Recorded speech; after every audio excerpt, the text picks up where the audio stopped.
What's up, YouTubers? Red Primisal 101 here. Today is Wednesday, 28th of August, 2024. Now, if you're a Castlevania fan, Tuesday, 27th on August 2024 was the Nintendo Direct and Nintendo Stealth Drop Castlevania the Dominus collection yesterday. A lot of Castlevania fans, I know they're rejoicing right now. I'm one of the biggest Castlevania fans out there, guys. And if you didn't know, well, now you know. And I'm happy that this game is out, but I'm not too happy at the same time, if that makes any sense. So let me explain. Of course, I am happy because Castlevania is one of my favorite games of all time. It's definitely in my top 3, and that's no cap. But the reason why I say, on the other hand, that I'm not too excited is because it was a long wait. I'm too old to get hyped and to even care right about now. But I am glad that the game is there, and a lot of Castlevania fans are happy. But I feel as if this collection should have came out a long time ago. Right when they announced the last Castlevania collection that had the GBA games, I kind of knew that was next. Matter of fact, I wanted it to be next. I wasn't 100% sure. But it kind of made sense for them to go in that direction. But honestly, guys, I think this collection, the Castlevania Dominus collection, should have been out like in the first 2 years of the Nintendo Switch life cycle. Yes, sir, indeed. But hey, it's here now. I'm happy. It's cool. And I've seen a lot of people, they already have gameplay videos out of the game, which is also cool. Now, the DS games are very good games, as well as the GBA games.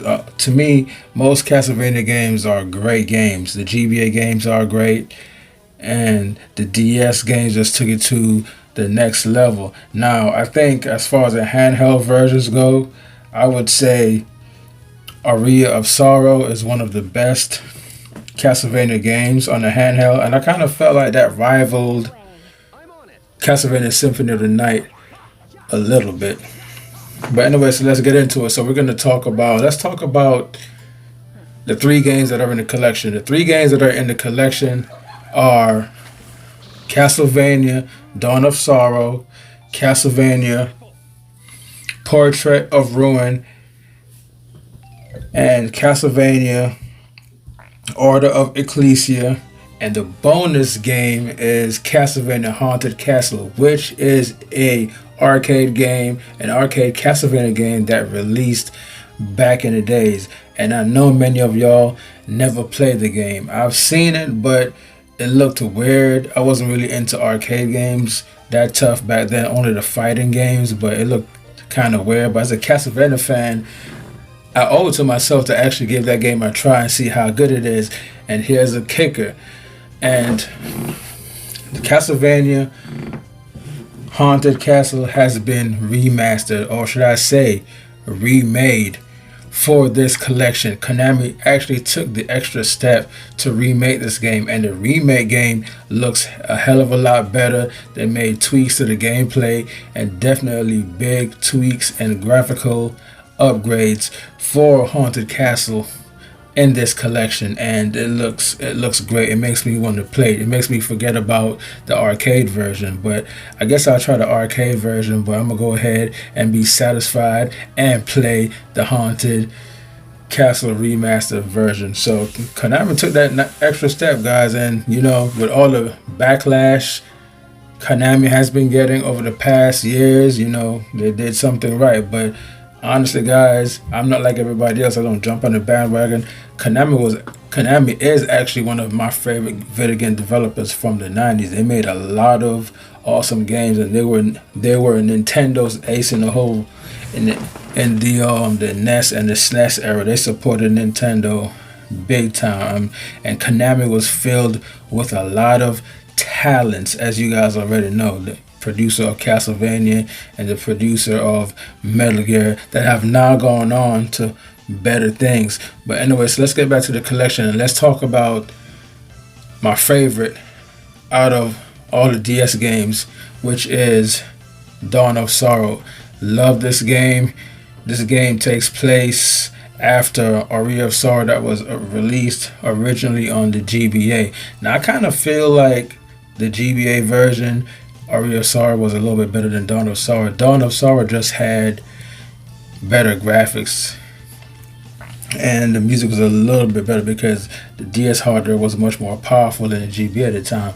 But there are some welcome additions to Dawn of Sorrow and this collection. Now, back in the days when Dawn of Sorrow was released on the Nintendo DS, you could use the touchscreen gimmick to, you can use your finger or the stylus and you can break away the ice that was blocking a certain part in the level. And also you can use the stylus, the touchscreen, and your finger as well to do the motions, to do the seal, to like when you kill a boss, you can seal a boss and a diagram will come up on the screen and you will just have to use your finger, use the motion of the stylus, and you just trace the lines to close the seal. I thought that was pretty neat. But a lot of people, for some weird reason, gave that bad backlash. A lot of people hated it, at least in the YouTube community, which to me doesn't really count for the real world. Anyway, there's a lot of weirdos on YouTube, but it is what it is. I really thought the idea of using the touchscreen for Dawn of Sorrow was a brilliant idea, but I guess a lot of people didn't like it. So with the later games for the Nintendo DS, the stylus touchscreen had less involvement to none, absolutely, which is kind of sad, but it is what it is. I guess they listen to the fans or the people who didn't like it, but it's still weird. I just can't get over that, man. Using the stylus was so cool on Dawn of the Sorrow. Maybe I'm the only one that's in that boat. But anyway, so Dawn of the Sorrow sprites has been spruced up with the more powerful Nintendo DS hardware. The soundtrack was really, really good in this game. The enemies design was cool. I mean, really like this game. It was my favorite out of all the Nintendo DS and 3DS Castlevania. Well, wouldn't say 3DS, because 3DS is a newer system. But out of the three trilogy that came out for the DS, I really liked Dawn of Sorrow. That was the closest thing to me to Symphony of the Night. Some people, I heard somebody say that Dawn of Sorrow is better than Symphony of the Night. I don't really think so. But Dawn of Sorrow was actually my favorite game on the Nintendo DS, and I've beaten it several times. And what's cool about this collection is you can have the screen that you actually play on, as well as pretty much have the same setup like on the Nintendo DS. Now, on whatever platform that you're playing on. Speaking of platform, the collection is available on all platforms, so whatever system you have, go ahead and enjoy the collection. So yeah, so being that these are Nintendo DS games and the DS had dual screens, you had the gameplay, I believe, on the top and the menu and the map system on the bottom screen. So now with the modern systems, if you're playing on the Nintendo Switch or the TV, whatever system you're playing it on, you can now have both the menu screen, the map screen, and the gameplay screen on one big screen. I know that was a mouthful for me to say, but yes, you can have like 3 screens on one big screen, which is actually pretty cool. Now I've heard that people saying that you can't do a full screen. Hey, when I think about it, that actually seems kind of cool. But if you think about it again, on the Nintendo DS, there was no full screen. You had to utilize both screens. But the idea of entertaining just a full gameplay screen on one screen, on one TV screen, that's actually kind of cool too. If the option is there, I don't know if it's there because I have the Nintendo Switch version, so I don't know. Maybe they may come out with an update, but I really, really doubt that. I think when that was making this game in mind, they actually wanted to stay true to how it was on the Nintendo DS, which was to utilize both screens. So now you can still utilize both screens, have the map and the gameplay and added an additional third screen that had the menu and map up there, and a gameplay screen that you actually play on. Now moving on to Portrait of Ruin. Portrait of Ruin, I believe, came out like a year after Dawn of Sorrow, I believe, and this one stars Jonathan Morris, and I forgot the other chick's name, and she's like a magician. Now, Portrait of Ruin was kind of weird to me. I think it was a sloppy game. Like, they had like a lot of good ideas. They tried to mix like different Castlevania styles that had into one game. Like, it kind of felt like Symphony of the Night and a little bit of Castlevania 2, as well as Bloodstains from the original Genesis version. And the thing I didn't like about Portrait of Ruin, it felt real sloppy, because like in the second half of the game, it's like they ran out of ideas, and you pretty much play the same levels all over again. It just looked a little bit different, a little bit twisted. And even back then when I was young and I played that game, I was like, whoa, this is so sloppy. And like somebody else said in their review, they should have just made the game short. They would have been cool with that. But I think they should have been more creative with Portrait of Ruin. And the thing I hate about the DS versions of Castlevania, there are no voiceovers. I remember seeing the trailer for Portrait of Ruin, and they showed the pictures of all the players and enemies in the game, and they will show them having voiceovers. So it tricked us to thinking that we were going to have voiceovers finally in a Castlevania game on the Nintendo DS. But when I finally bought the game, there was no voiceover to be heard, which was a really, really, really big letdown. So it's kind of weird to me how somebody would say, Dawn of Sorrow or any of these Castlevania DS games are better than Symphony of the Night, where they don't even have voiceovers.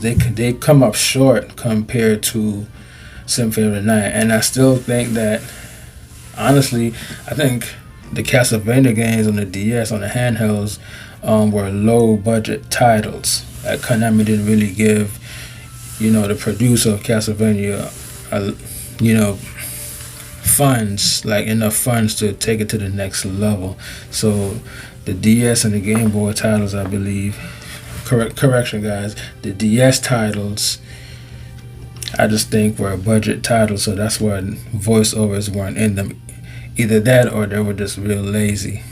But it is what it is. And Order of Ecclesia, this was like this was like a weird Castlevania game.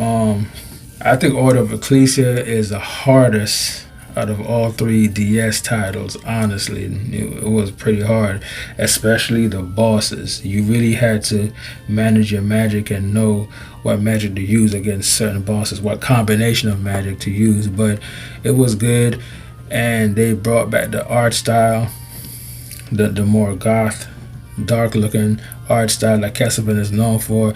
Now, Castlevania Dawn of Sorrow got backlash for using the animated art style, which I didn't really like either. It was cool, but I didn't like it. I do think the cover art was cool, though, how they drew everything. It looks cool. The cover art was cool, but I wasn't really digging the anime style, and they did that because the producer said he wanted to cater to a younger audience, which was weird to me because it's still the same Castlevania gameplay. It was weird, and I don't know if that helped them. I don't think it helped them in sales, so they actually went back to the dark gothic style. But I was not digging that anime art style. I think that was the biggest mistake. If anything, it did the opposite of what they said they wanted to do. But yeah, guys, I'm not gonna rant too long about it, but the Castlevania Dominus collection is here. You guys enjoy it. People are enjoying on YouTube. They're eating it up. Everybody's just glad to see Castlevania back in some way, shape, or form. I haven't even touched the collection yet. I'll be digging into it right after this video and giving you my review on it later. But this is actually kind of like Just me talking about it and slash mini review. So Dawn of Sorrow was actually my favorite out of the bunch, the DS titles. Honestly, like I think that was kind of like the best one to me, in a way. Portrait of Ruin could have been the best one, but the second half of the game was just so sloppy and put together. It really made it look bad. But you guys let me know in the comment section what you think about the Castlevania Dominus collection. And if you're new to my channel, like and subscribe. Peace out.